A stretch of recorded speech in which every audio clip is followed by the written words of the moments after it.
이제 가능하신 분들은 자리에서 일어나 찬양함으로 하나님을 예배하겠습니다.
여호와 우리 주여, 주의 이름이 온 땅에 어찌 그리 아름다운지요.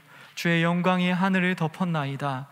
사람이 무엇이기에 주께서 그를 생각하시며 인자가 무엇이기에 주께서 그를 돌보시나이까. 아멘.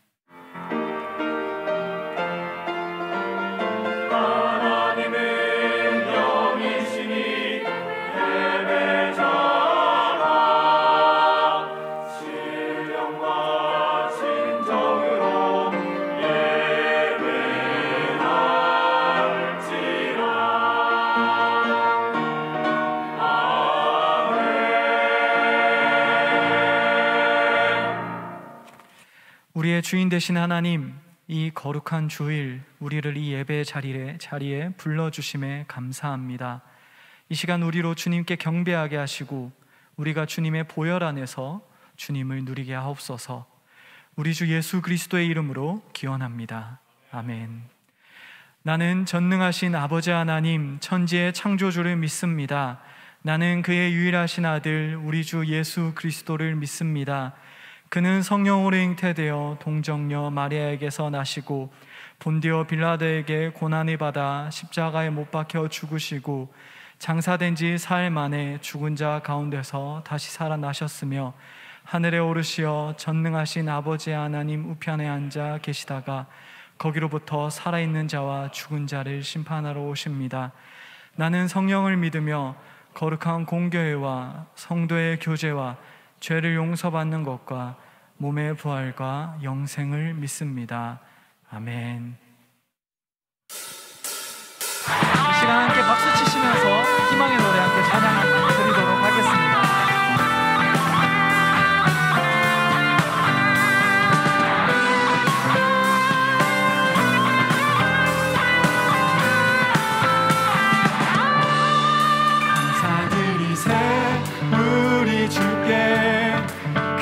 사랑 베푸셨네. 찬양 드리세 어린 양께 영원히 감사드리세 우리 주님 크신 사랑 베푸셨네. 찬양 드리세 어린 양께 영원히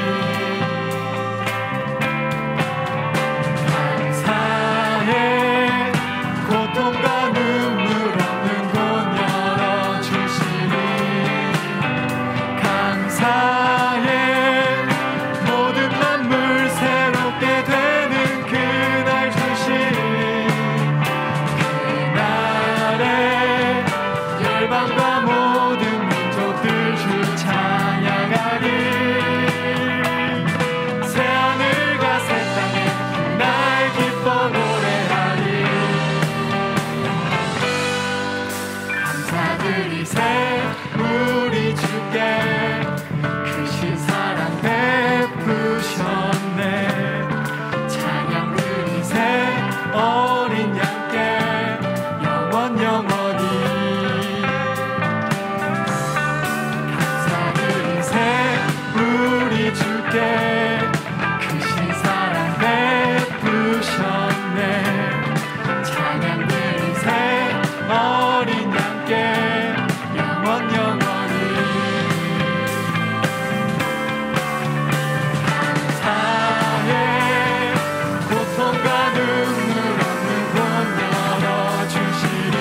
감사해.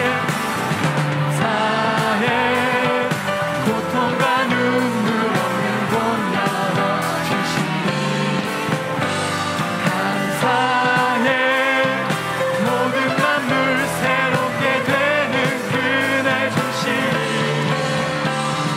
나를 열방과 모든 민족 그 주 찬양하는 새하늘과 새 땅에 날 기뻐 노래. 새하늘과 새 땅에 날 기뻐 노래. 새하늘과 새 땅에 날 기뻐 노래하니. 아멘. 주님께 영광의 박수 올려드리시겠습니다.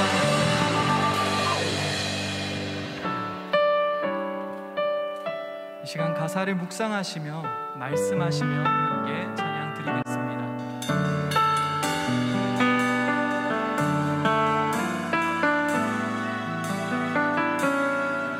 주님 말씀하시면 내가 나가리다. 주님 뜻이 아니면 내가 멈춰서리다. 나의 가고 서는 것 주님 뜻에 있으니 오 주님 나를 이끄소서. 다시 한번 고백하겠습니다.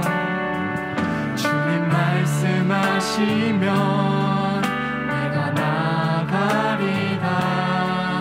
주님 뜻이 아니면 내가 멈춰서리다. 나의 가고 서는 것 주님 뜻에 있으니 오 주님 나를 이끄소서. 뜻하신 그곳에 뜻하신 그곳에 나 있기 원합니다. 이끄시는 대로 순종하며 살리니 연약한 내 영혼 통하여 일하소서. 주님 나라와 그 뜻을 위하여 오 주님 나를 이끄소서. 주님 말씀하시면 내가 나가리다. 주님 뜻이 아니면 내가 멈춰서리다. 나의 가고 서는 것 주님 뜻에 있으니 오 주님 나를 이끄소서. 뜻하신 그곳에 뜻하신 그곳에 나 있기 원합니다. 이끄시는 대로 순종하며 살리니 연약한 내 영혼 통하여 일하소서.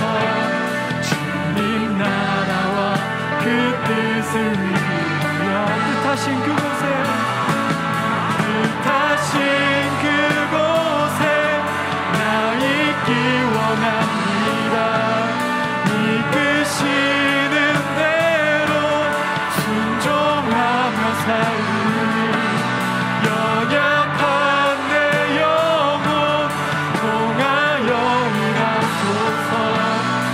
주님 나라와 그 뜻을 마지막으로 고백하겠습니다. 뜻하신 그곳에 뜻하신 그곳에 나 있기 원합니다.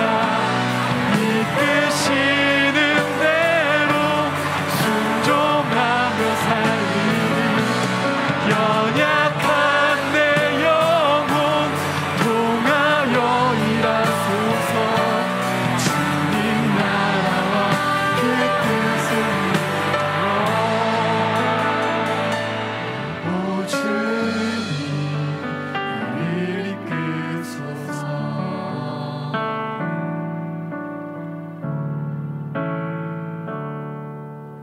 말씀 앞에서 경외함으로 주께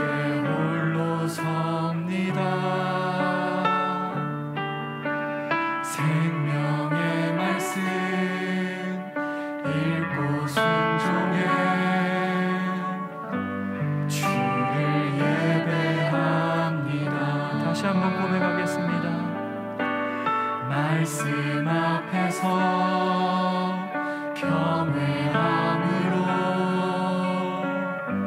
주께 홀로 섭니다. 생명의 말씀 읽고 순종해 주를 예배합니다. 기록된 말씀 힘이 있어서 진리로 우리 거룩해 하며 거룩한 말씀 세세 영원히 복음이 되어 말씀하시네. 하나님 말씀에 두려워 떠는 자,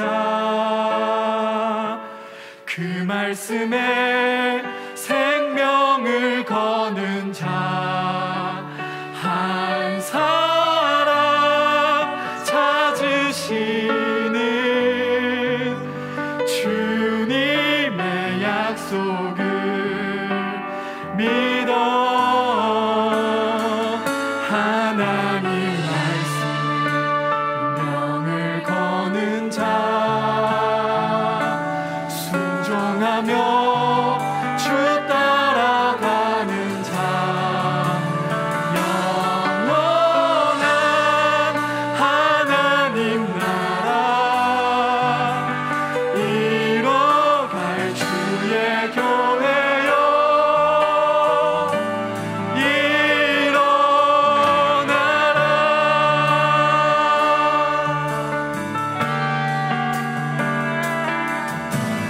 말씀 앞에서 경외함으로 주께 홀로 섭니다. 생명의 말씀 읽고 순종해 주를 예배합니다. 기록된 말씀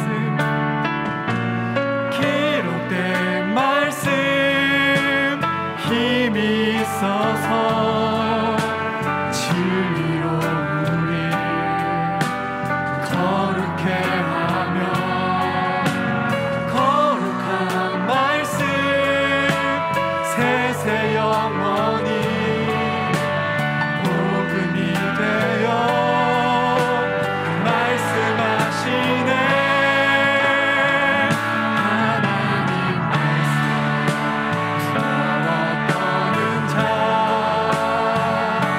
그 말씀에 생명을 거는 자 한 사람 찾으시는 주님의 약속을 믿어 하나님 말씀 거는 자 순종하며 주 따라가는 자 영원한 하나님 나라 이뤄갈 주의 교회여 일어나라. 주 말씀은 우리를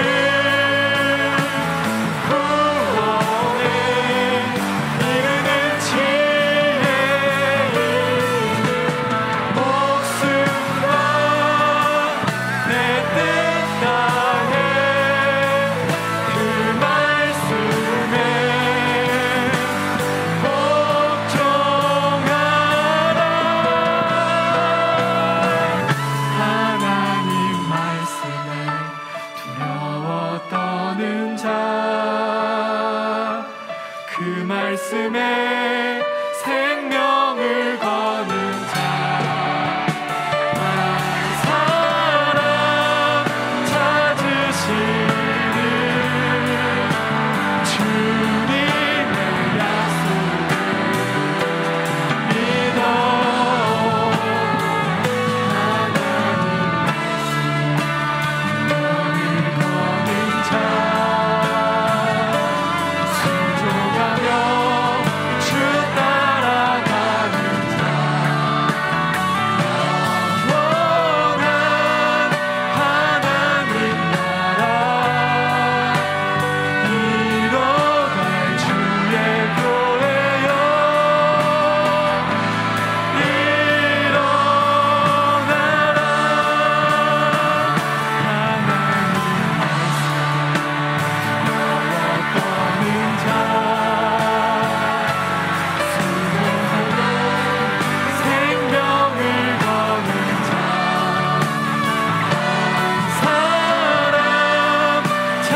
시간 우리가 말씀 앞에 나아가면서 이렇게 기도하면 좋겠습니다. 주님, 이 시간 우리에게 말씀하여 주시옵소서. 우리가 그것에 우리의 목숨을 걸고 우리의 운명을 걸 수 있는 또한 그 믿음도 우리에게 허락하여 주시옵소서. 주여, 말씀하소서. 우리가 듣겠나이다. 그런 마음으로, 우리가 묵상으로, 그러나 마음을 다하여서 주님을 찾으면서 나아가도록 하겠습니다. 이 시간 함께 묵상으로 기도드리도록 하겠습니다.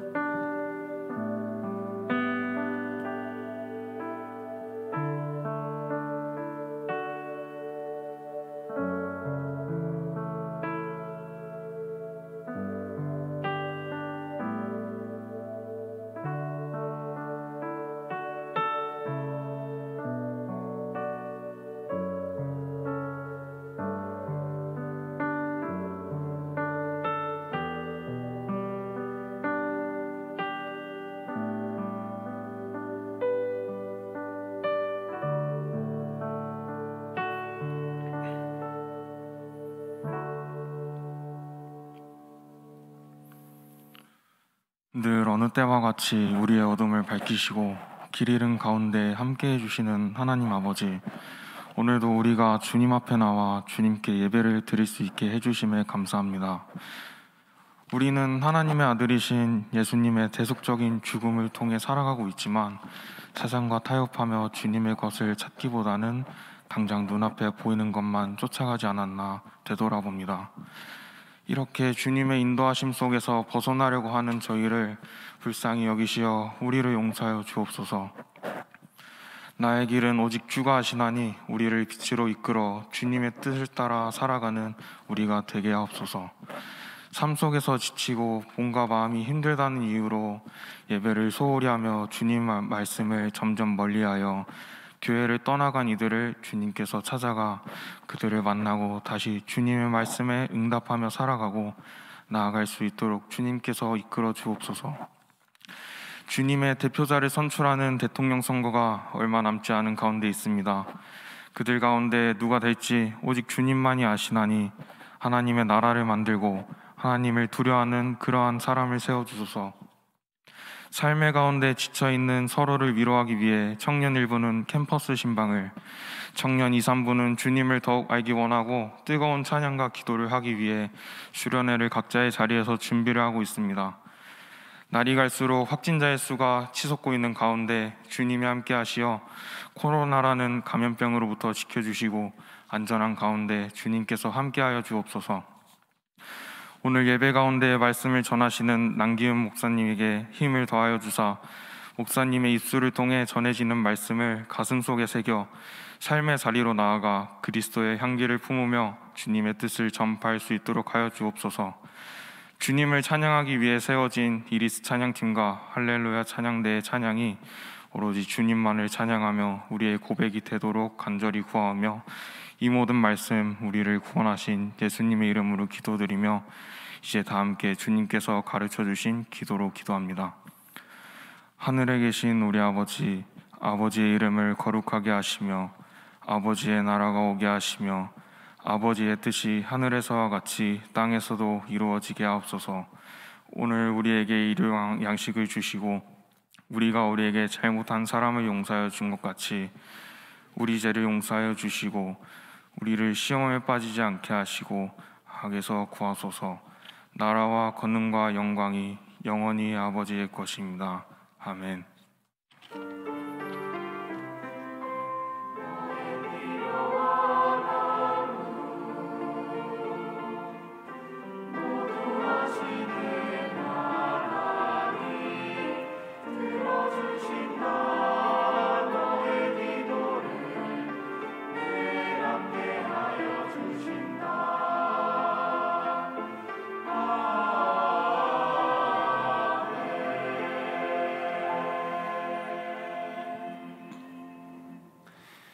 이제 우리 자리에서 일어나 하나님 말씀을 읽습니다.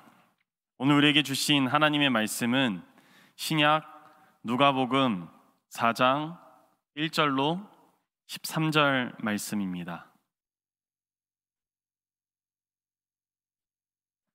누가복음 4장 말씀을 함께 교독합니다.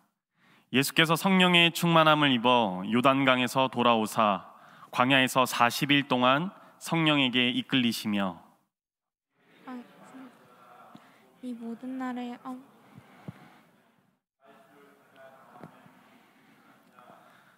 마귀가 이르되 내가 만일 하나님의 아들이여든 이 돌들에게 명하여 떡이 되게 하라. 예수께서 대답하시되 기록된 바 사람이 떡으로만 살 것이 아니라 하였느니라. 마귀가 또 예수를 이끌고 올라가서 순식간에 천하만국을 보이며 이르되 이 모든 권위와 그 영광을 내가 내게 주리라. 이것은 내게 남겨둔 것이로 내가 원하는 자에게 주노라. 그러므로 내가 만일 내게 절하면 다 내 것이 되리라. 예수께서 대답하여 이르시되 기록된 바 주 너의 하나님께 경배하고 다만 그를 섬기라 하였느니라. 또 이끌고 예루살렘으로 가서 성전 꼭대기에 세우고 이르되 내가 만일 하나님의 아들이여든 여기서 뛰어내리라. 기록되었을 때 하나님이 너를 위하여 그 사자들을 명하신 너를 지키게 하시리라 하였고 또한 그들이 손으로 너를 받들어 내 발이 돌에 부딪히지 않게 하시리라 하였느니라. 예수께서 대답하여 이르시되 주 너의 하나님을 시험하지 말라 하였느니라. 함께 읽습니다. 마귀가 모든 시험을 다 한 후에 얼마 동안 떠나니라. 아멘. 하나님께서 이 말씀을 통해 우리에게 은혜 주시기를 원합니다. 아멘.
아멘.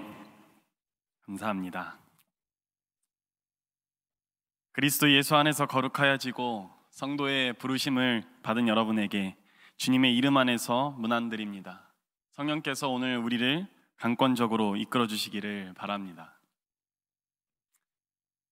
우리는 살면서 상당히 자주 그리고 많은 시험을 치릅니다. 우리가 학생일 때는 학교에서 주기적으로 시험을 보지 않습니까? 저는 학생 때 시험 기간이 제일 곤욕이었습니다. 진득하니 앉아서 공부해야 하는 상황도 싫었고 시험을 잘 봐야 한다는 것도 너무나 부담이었습니다. 그리고 무엇보다 이 두 가지가 섞였을 때, 그러니까 공부는 안 하면서도 시험은 잘 보고 싶은 그런 마음이 절정에 달했을 때 가장 힘들었던 것 같습니다. 그래서 때로는 학생이라는 신분에서 어서 빨리 벗어나기를 염원했습니다. 오로지 시험에서 자유하고 싶었기 때문입니다. 그렇다면 누가 봐도 지금 저는 학생이 아닌데 이 학생 신분에서 꽤 멀어진 지금 저는 시험과 거리두기를 하고 있을까요? 무슨 일인지 시험은 늘 제 곁에 그리고 제 주위에 있는 것 같습니다. 학생 신분에서 시험은 대부분 필기 도구를 활용하여 종이에 적어내는 방식으로 진행되지 않습니까? 그런데 지금은 종이에 답안지를 적어내는 방식을 취하지는 않지만 상황이 저에게 주어지고 그 상황에 맞게 판단하고 행동하는 방식으로 시험을 치고 있는 것 같습니다. 안타까운 사실은 학생 때보다 지금이 시험 횟수가 더 잦다는 말입니다. 그래서인지 요즘은 학생으로 다시 돌아가고 싶다는 생각이 듭니다. 적어도 학생일 때 시험은 적어도 학교에서 가르쳐준, 그러니까 학교에서 배운 내용, 그 범위가 이렇게 한정되지 않습니까? 학생이 아닌 지금은 시험 범위가 너무나 광범위합니다. 때때로 배운 적도 없는 것 같은데 시험을 봐야 하는 경우가 많이 발생합니다. 그렇기에 학교라는 울타리가 보호해주는 그런 학생 시절이 그리워질 때가 많습니다. 이쯤에서 여러분에게 한 가지 묻고 싶은 것이 있습니다. 여러분이 경험했던 시험 문제 중에 가장 어려운 문제는 무엇이었나요? 등에서 식은땀이 줄줄 흐르고 시험 문제를 보는 것만으로 골머리를 앓게 하고 답을 썼다가 지웠다가를 여러 번인 반복하게 되는 그런 문제 말입니다. 저 같은 경우에는 어디서 많이 본 것 같은데 하는 시험 문제가 제일 어려운 것 같습니다. 내가 분명 공부했던 것 같은데 답을 잘 모르겠다고 생각하는 그런 문제입니다. 게다가 제시되는 그런 객관식 보기항에 답이 유사한 경우라면 가히 최고 난이도의 시험 문제이지 않나 생각합니다. 예를 한번 들어보겠습니다. 다음 중 도로 위에 달릴 수 없는 차는 무엇일까요? 1번 트럭, 2번 버스, 3번 오토바이, 4번 승합차, 5번 유모차. 네, 정답입니다. 우리 청년부는 역시 지적 수준이 상당합니다. 자, 그럼 다음 문제입니다. 보기 중 과일로서 논란이 없는 것은 무엇일까요? 1번 참외, 2번 바나나, 3번 멜론, 4번 토마토, 5번 딸기.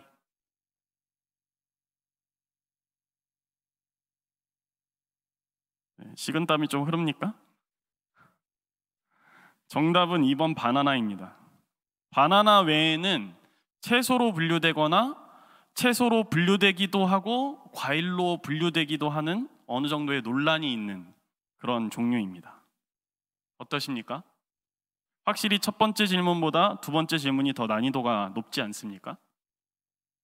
그러나 난이도가 높아도 주어지는 선택지에 애매한 부분들이 섞여 있다 할지라도 우리가 정확하게 정답을 알고 있다면 아마 어렵지 않게 시험 문제를 풀어낼 것입니다. 오늘 예수님은 광야에서 마귀에게 시험을 받으십니다. 마귀는 총 3번 예수님을 시험하죠. 마귀의 첫 번째 시험은 예수님 스스로 돌을 떡으로 만들라는 것입니다. 두 번째 시험은 천하만국이 보이는 곳에서 시행되는데 마귀는 그곳에서 예수님이 마귀 자신에게 절을 하면 지금 보이는 모든 것을 예수님께 주겠다고 합니다. 세 번째 시험은 예루살렘 성전 꼭대기에서 이루어지는데요. 여기에서 마귀는 하나님의 역사하심, 그리고 하나님께서 그 역사하시기로 약속하신 것을 믿고 예수님이 그 높은 곳에서 뛰어내리라고 이렇게 말합니다. 그러면 하나님이 예수님의 발이 땅에 닿기 전에 건져주겠다, 주시지 않겠냐, 이런 말이죠. 오늘 예수님은 이 모든 마귀의 시험을 어떻게 이겨내시느냐? 오직 말씀으로 이겨내신다는 것입니다. 어떻게 보면 굉장히 뻔한 이야기라 할 수 있겠습니다. 우리가 교회 안에서 듣는 대부분의 메시지의 적용부에 나오는 거 아니겠습니까? 그러니까 우리 말씀을 읽읍시다. 그러니까 기도합시다. 그러니까 찬양합시다. 라는 부분이 등장하기 때문입니다.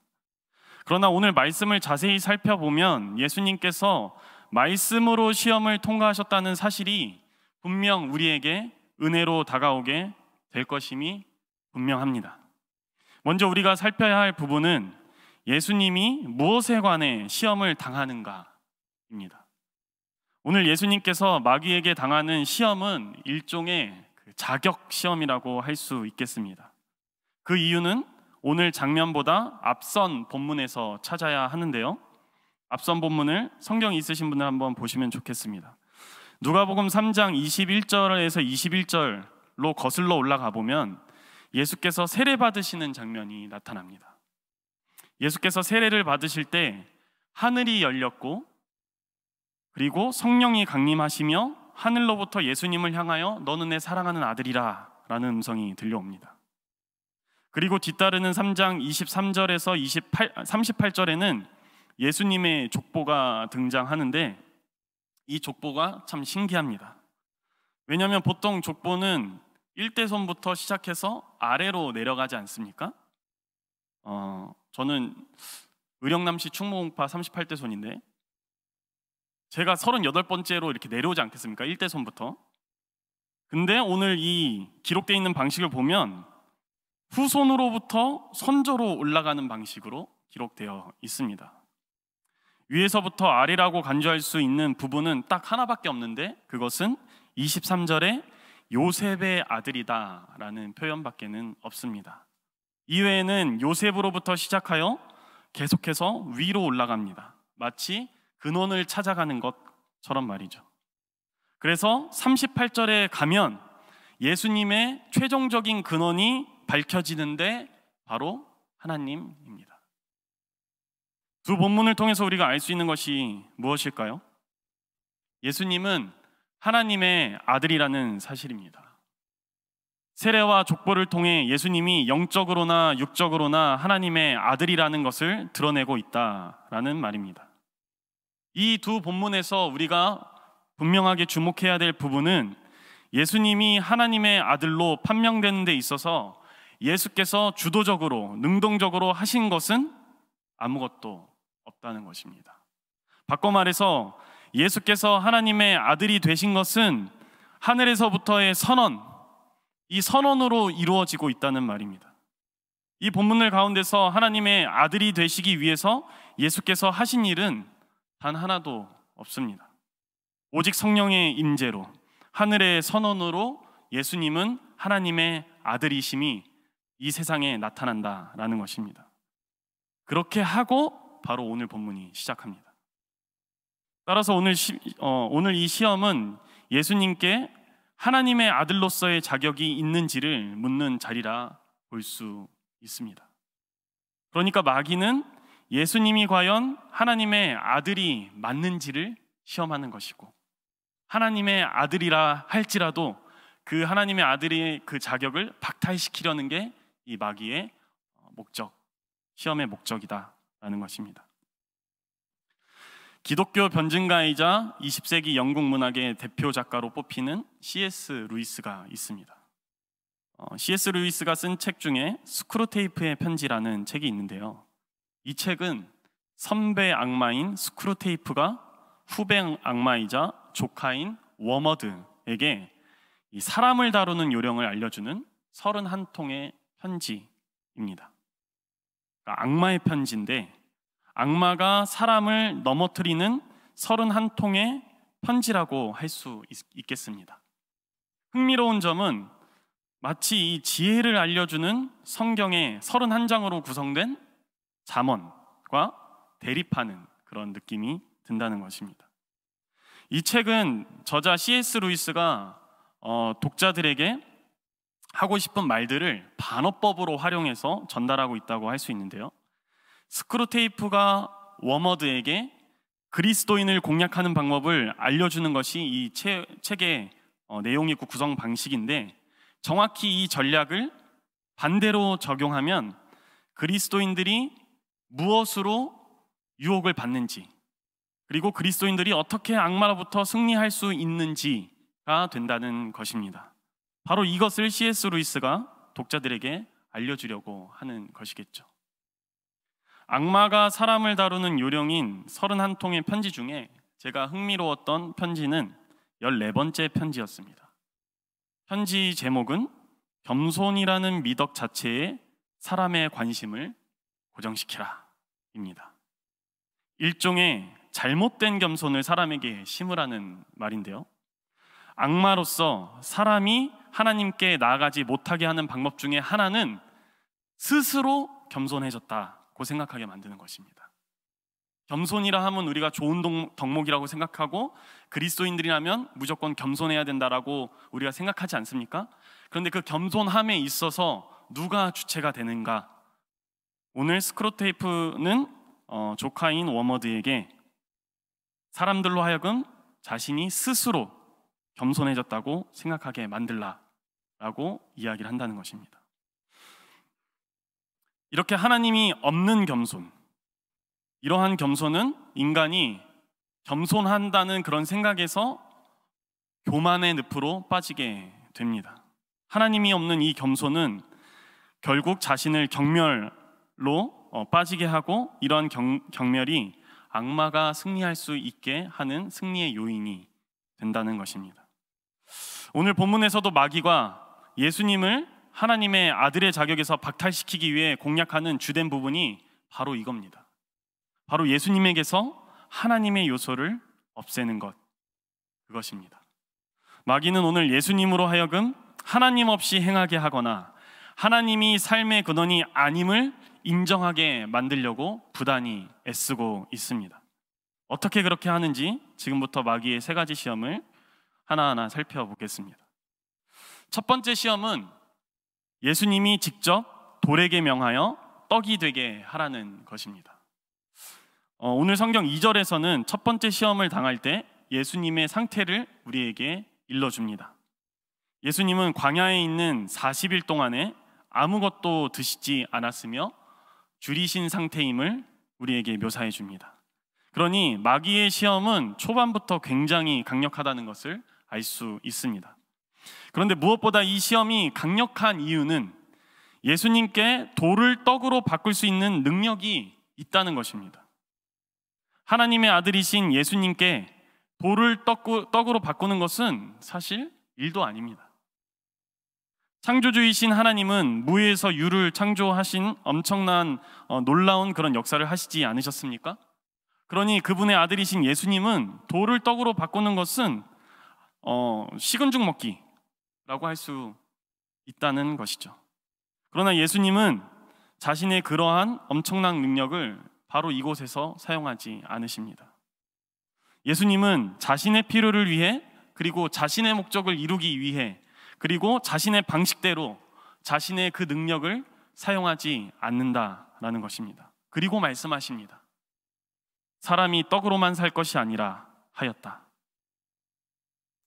이는 신명기 8장 3절 말씀을 예수님께서 인용하신 것인데, 예수님의 이 고백은 사람이 떡으로 사는 것을 거부하는 아주 극단적인 말씀이 아닙니다. 오히려 사람을 살게 하는 근원이 바로 하나님이라는 사실을 드러내는 선포요 고백이라 할 수 있습니다. 두 번째 시험은 마귀에게 절을 하면 그 보이는 천하만국을 다 주겠다, 다 네 것이 되게 하겠다라는 것입니다. 그런데 이 시험의 핵심은 마귀에게 천하만국이 있다는 것을 인정하라라는 것입니다. 만물의 주관자요, 세상의 통치자가 하나님이 아니라 지금 시험을 하고 있는 이 마귀임을 시인하고 인정하라는 것입니다. 이 말은 하나님이 아니라 다른 존재를 예수님의 돕는 자로 선정하라라는 말입니다. 시편 2편 7절 하반절에서 8절에 보면 이런 말씀이 있습니다. 너는 내 아들이라. 오늘 내가 너를 낳았도다. 내게 구하라. 내가 이방 나라를 내 유업으로 주리니 내 소유가 땅끝까지 이르리로다. 아들에게 네가 구하면 내가 이 나라를 주겠다고 이야기하는데 이 시편 2편이 아니라 8편입니다. 시편 8편에서 이 말을 하는 주체는 바로 여호와 하나님입니다. 그런데 마귀는 이를 교묘하게 바꿔서 하나님이 아니라 자신이 이 천하만국을 예수님에게 줄 수 있는 것처럼 말하고 있습니다. 그렇게 하여 예수님이 하나님의 아들이 아니라 마귀 자신의 아들이 되게 하려는 술수입니다. 예수님은 이러한 마귀의 시험에 다시 한번 신명기 말씀으로 응수하십니다. 주 너의 하나님께 경배하고 그분만을 섬기라 하였다. 세 번째 시험은 마귀가 예수님을 성전 꼭대기에 세워놓고 하나님께서 지켜주실 것이라 약속하셨으니 거기서 뛰어내리라는 것입니다. 이 시험이 가장 난이도가 높은데요. 왜냐하면 마귀가 먼저 이 성경의 내용에 근거해서 예수님께 제안하고 있기 때문입니다. 이 부분에서 마귀가 인용하는 성경은 시편 91편 말씀입니다. 시편 91편에 보면 피난처이신 여호와께서 천사들에게 명하여서 모든 길에서 그가 사랑하는 일을 지키신다라는 내용이 있습니다. 시편 91편의 내용 자체가 틀린 것이 아니기 때문에 예수님은 이 말씀을 사실 믿고 성경 꼭대기에서 뛰어내려도 되는 것처럼 보입니다.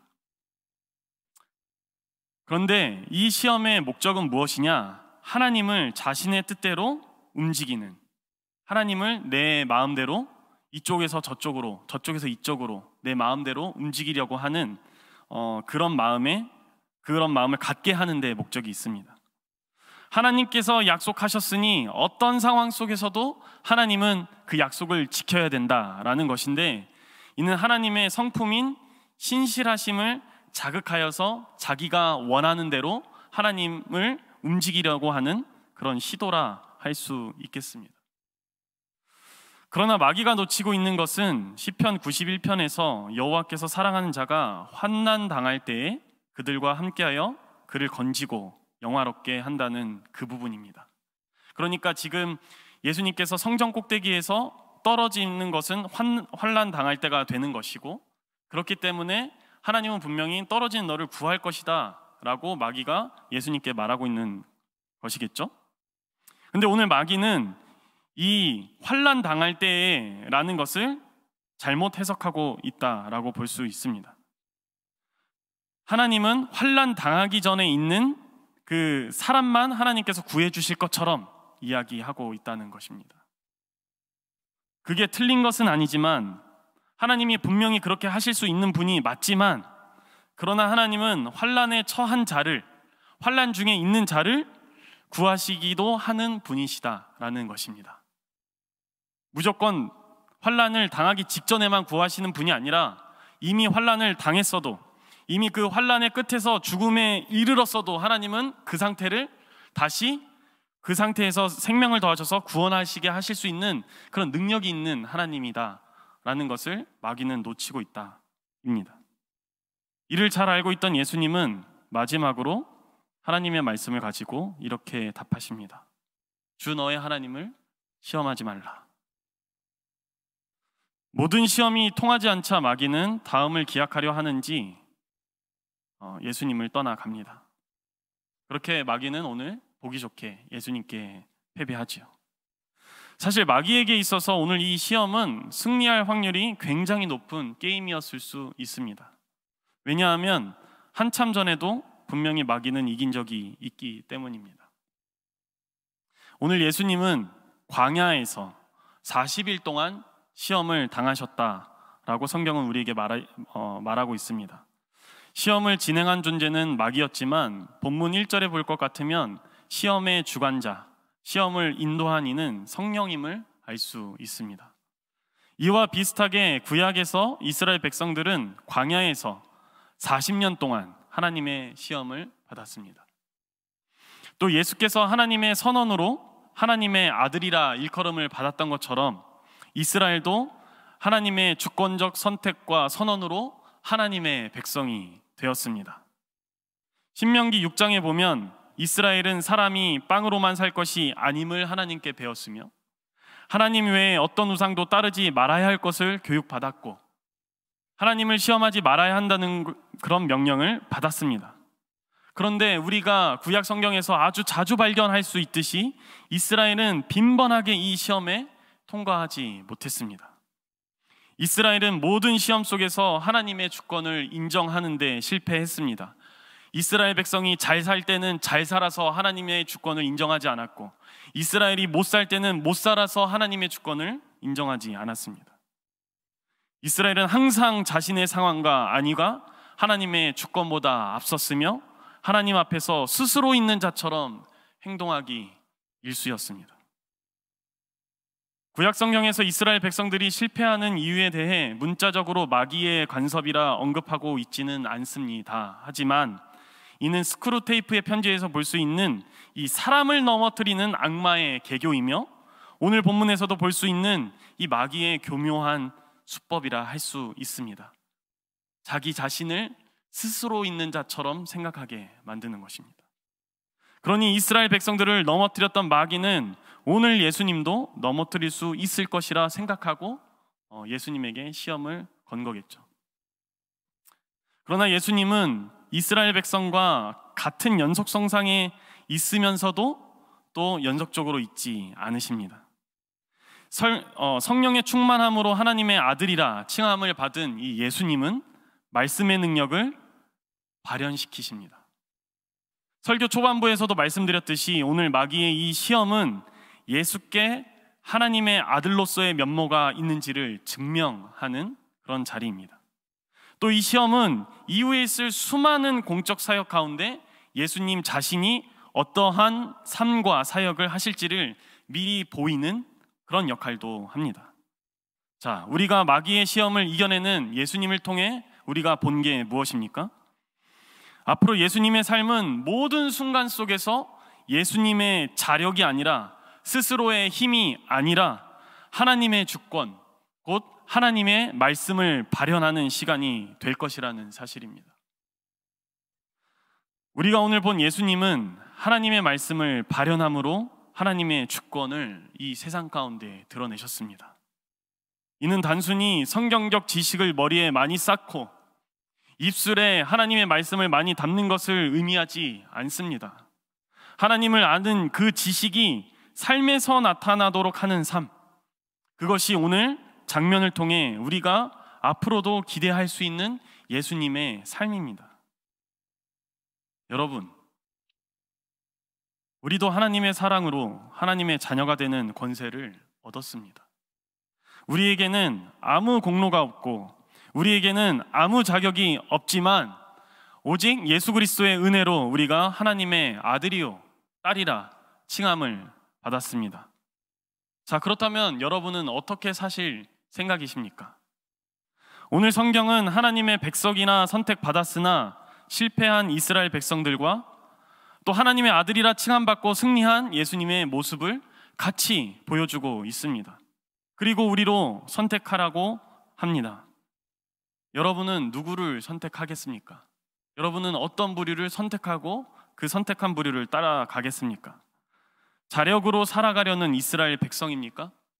힘들 때마다 하나님을 부르짖고 자신이 괜찮을 때는 하나님을 멀리하는 그 자력으로 살아가는 이스라엘 백성입니까? 아니면 스스로를 거부하고 하나님의 주권으로만 살아가려고 하는 말씀을 삶으로 드러내시는 예수님입니까?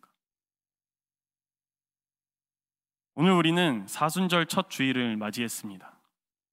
사순절은 주일을 제외한 40일 동안 예수 그리스도의 삶을 따라가는 시간입니다.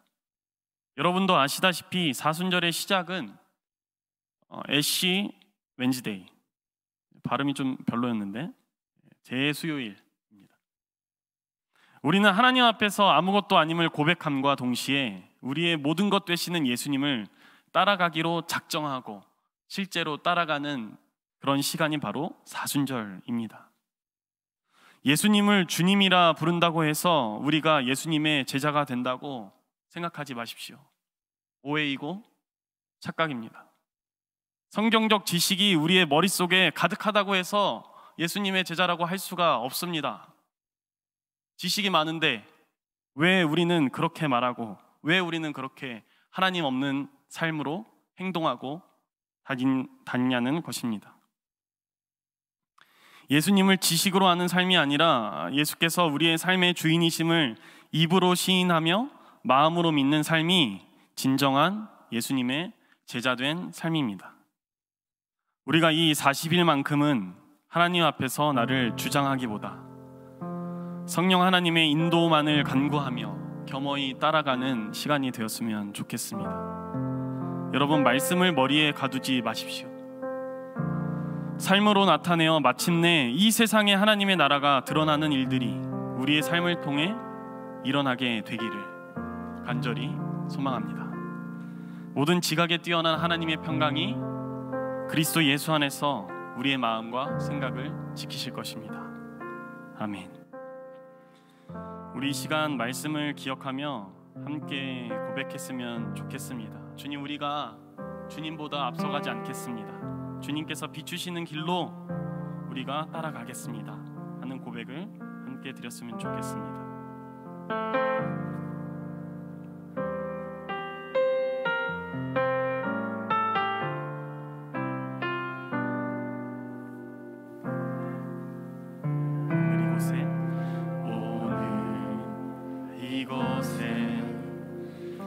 계신 성령님, 우리에게 말씀하시고 우리를 가르치소서. 닫힌 우리 맘 열어주시고 주의 빛으로 밝혀 우리를 인도하소서.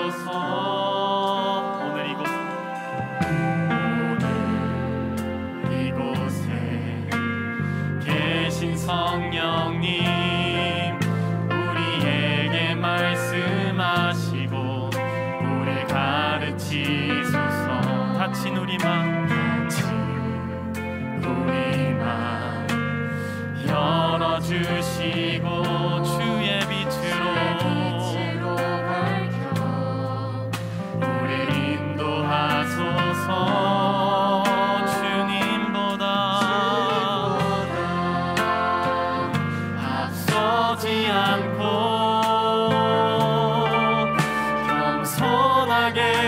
주님의 말씀 기다리니 주님 손에 우릴 드립니다. 사랑으로 인도하소서. 주님보다 앞서지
우리 시간 말씀에 비추어 우리의 삶을 돌아봅시다.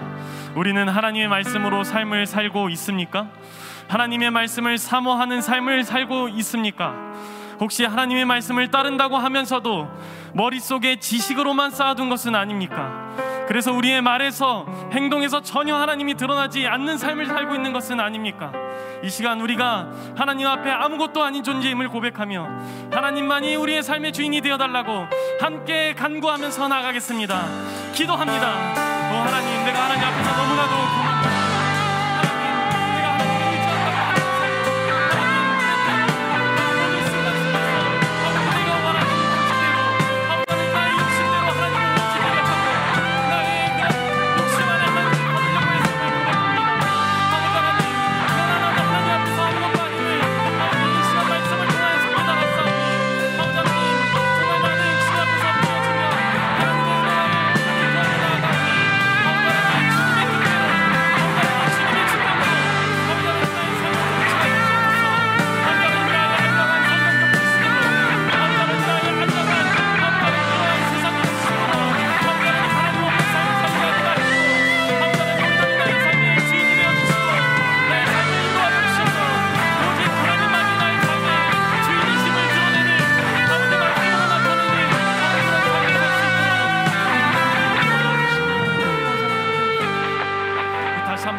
예수님께서 발현된 말씀으로서의 삶을 사신 것처럼 우리도 우리의 삶에서 말씀을 드러내는 삶을 살기 원하오니 주님 우리의 삶을 인도해달라고 간구했으면 좋겠습니다.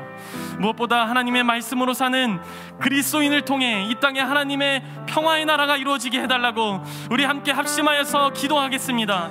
기도합니다. 오 하나님, 오늘 주님께서 먼저 앞서가시며 어떻게 하나님의 말씀을 이 세상 가운데 발현하시며 어떻게 하나님께서 이 땅 가운데 주인이심을 한번에 드러내셨는지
말씀이신 예수님, 우리가 말씀으로 승리할 수 있도록 우리에게 본을 보여주심에 감사합니다. 우리가 사순절을 시작하며 예수님께서 가신 길을 따라가기로 결단합니다. 우리가 주님보다 앞서려고 할 때, 우리가 주님보다 높아지려 할 때 주님 우리의 삶을 붙들어 주옵소서. 그래서 우리로 겸손히 말씀으로 살아갈 수 있도록 우리의 삶을 인도하여 주옵소서. 하나님만이 우리의 주인이 되어주시기를 간절히 소원하오며 겸손의 왕으로 오신 예수님의 이름으로 기도합니다. 아멘.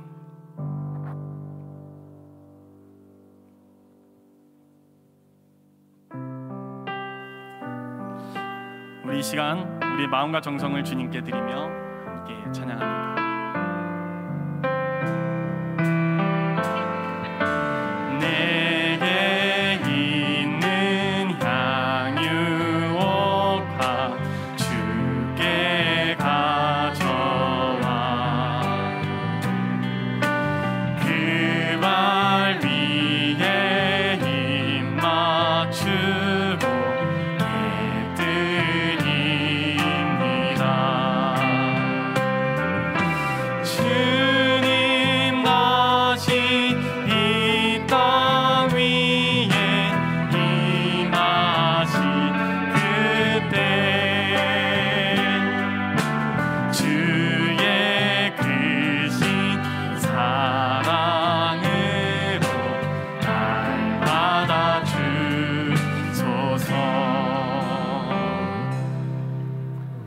하나님, 오늘 말씀을 통하여 우리에게 믿음을 더하심에 감사합니다.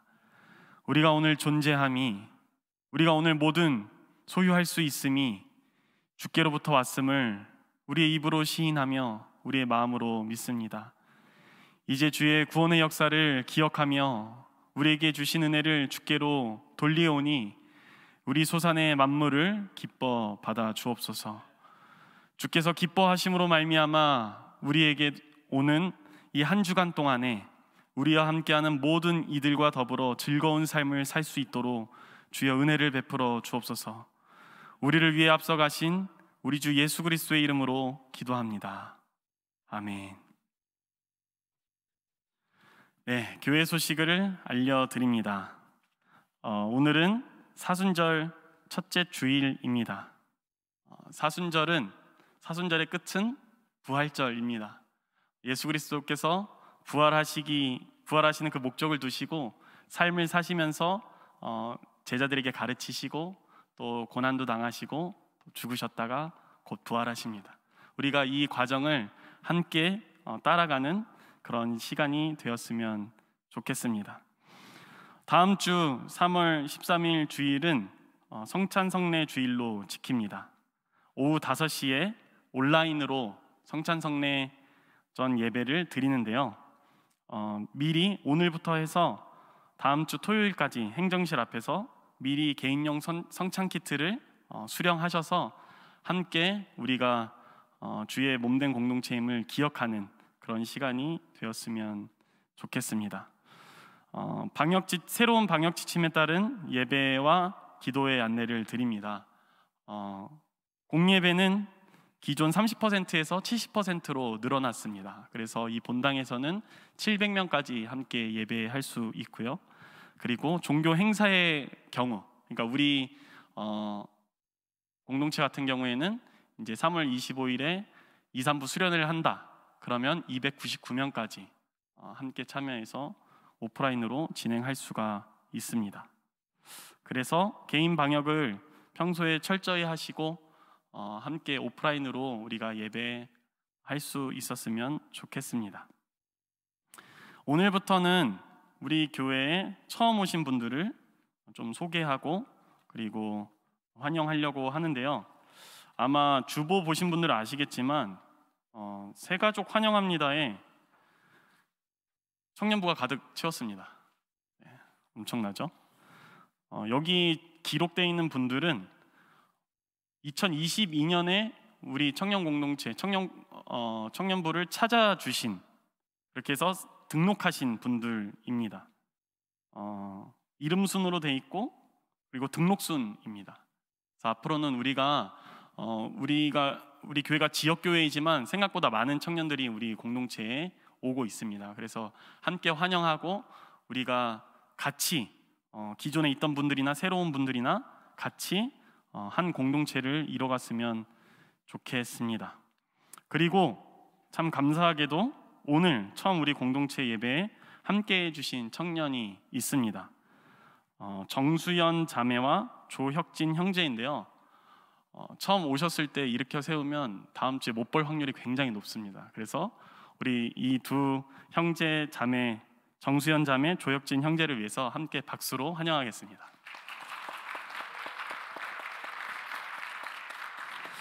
네, 이어서 청년 광고하겠습니다. 안녕하세요. 청년일부 회장 장영입니다. 청년일부 소식 알려드리겠습니다.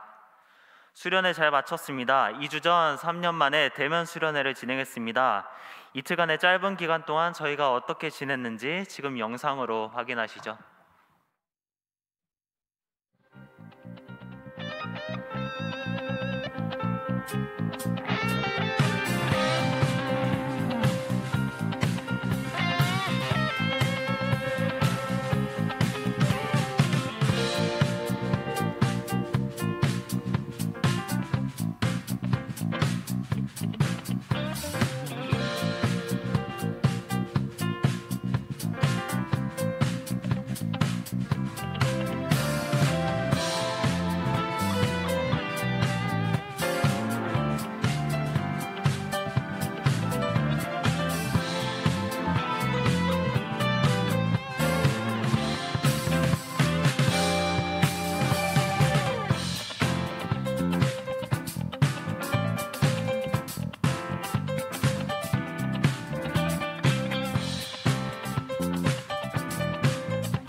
영상 오늘 기도한 정진우 형제가 만들었습니다.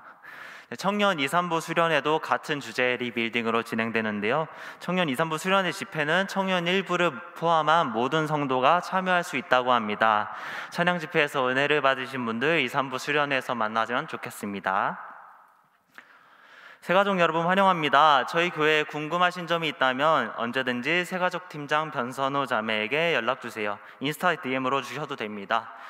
청년부의 미래 가족들을 환영하고 축복합니다. 셀모임 공지, 청년 일부 소그룹 규제, 셀모임 오늘도 2층 소예배실에서 진행합니다. 네, 이번 주가 개강이었죠. 중간고사 시즌쯤 사순절이 끝납니다. 저희가 학교 공부와 삶 속에서도 주님의 길을 따라가며 살기를 기도해 주세요. 이상으로 청년 일부 광고 마치겠습니다. 감사합니다.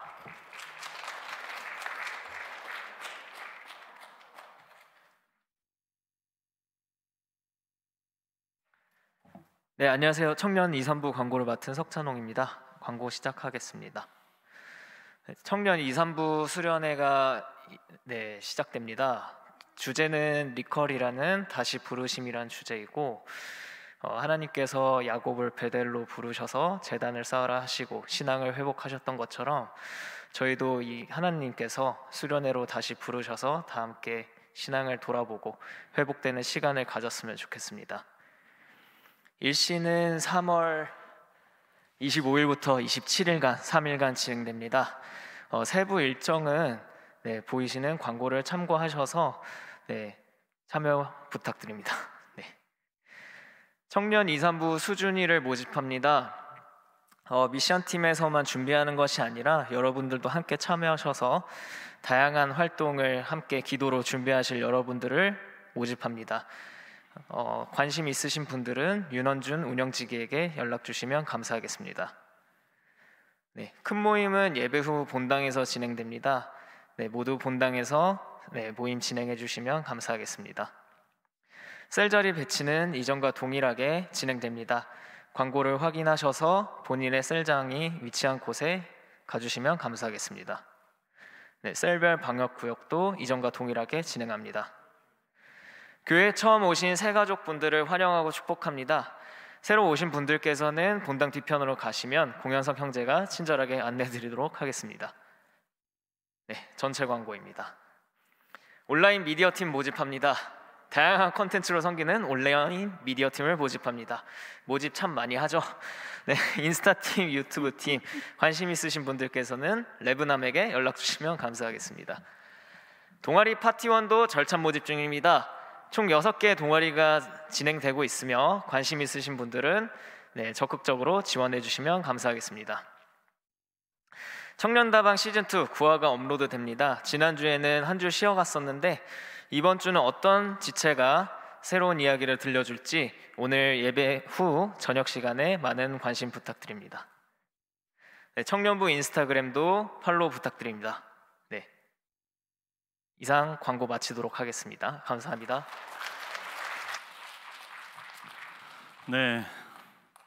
양해의 말씀을 좀 구합니다. 목회자가 시력이 좋아야 되는데 한 분 더 있었습니다. 오늘 처음 공동체에 오신 분인데요. 98돌의 한원빈 형제입니다. 박수하겠습니다. 이제 가능하신 분들은 자리에 일어나셔서 오늘 함께 예배한 앞뒤 양옆 지체들과 축복과 평화 인사를 나누겠습니다. 축복합니다.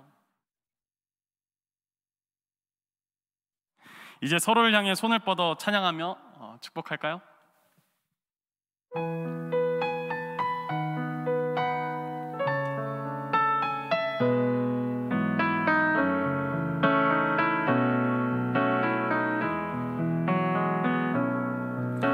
시냇가에 심겨진 나무들처럼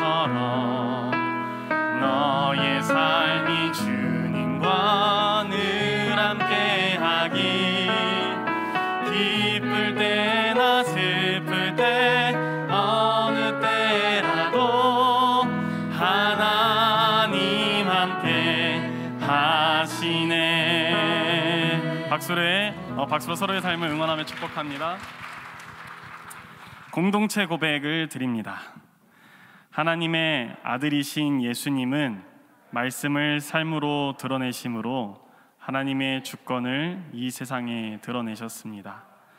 예수님으로 말미암아 하나님의 자녀가 된 우리도 주의 말씀을 우리의 삶에 발현함으로 하나님의 나라를 이루어 가겠습니다. 아멘.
주 예수 그리스도의 은혜와 하나님의 사랑과 성령의 사귐이 여기 모인 모든 주의 무리 가운데, 주의 제자 가운데 함께 하시기를 간절히 축원합니다.